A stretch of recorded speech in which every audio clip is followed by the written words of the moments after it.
Welcome to the 7th part of my in-depth IndustrialCraft 2 tutorial. During these tutorials, I will be using IndustrialCraft 2 and will not be covering the Tech Reborn recipes.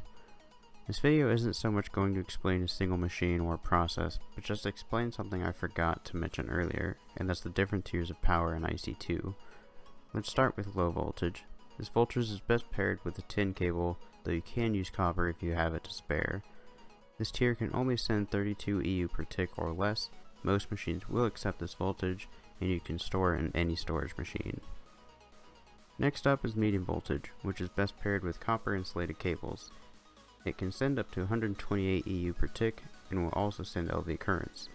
You must have a CESU or better for power storage, as you cannot store this in a BatBox without first turning it into an LV current by using an LV transformer.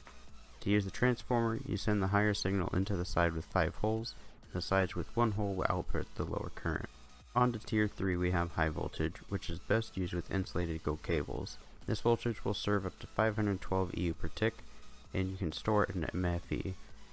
With tier 4 we now have an extreme voltage, which will serve up to 2048 EU per tick and works best with HV cables.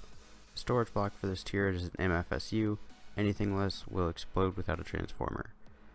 If you're wanting to, for whatever reason, downgrade your extreme voltage down to medium voltage, you will first need an HV transformer. You must downgrade the current each tier. You cannot skip from tier 2 to tier 4. The final tier is called insane voltage.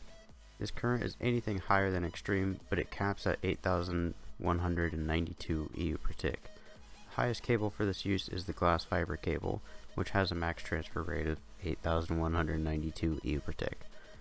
Insane voltage does not have a storage block, so you must use an EV transformer to downgrade the current from tier 5 to tier 4, then store it in an MFSU. What power tiers work with your machines? Well, it's quite simple. If the machine accepts EU or produces EU, they will typically have a tooltip on the top of your screen which includes its minimum power tier that's followed by a number. In some cases, in some mod packs, this also displays its output per tick. However, if the machine you need is lower than your power tier, you can use a transformer upgrade inside that machine.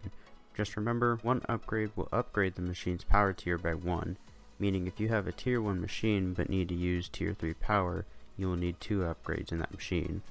Also, make sure you put in the upgrades before connecting the cables to the machine. Done that once or twice, doesn't end well. Anyway, this concludes the tutorial on the power tiers for IndustrialCraft 2. If you found this tutorial helpful, make sure to click the thumbs up and remember to leave any comments or feedback you have on the video. If you like the video, make sure to subscribe to see more of my content, and if you fancy social media, you can find all of those links in the description below.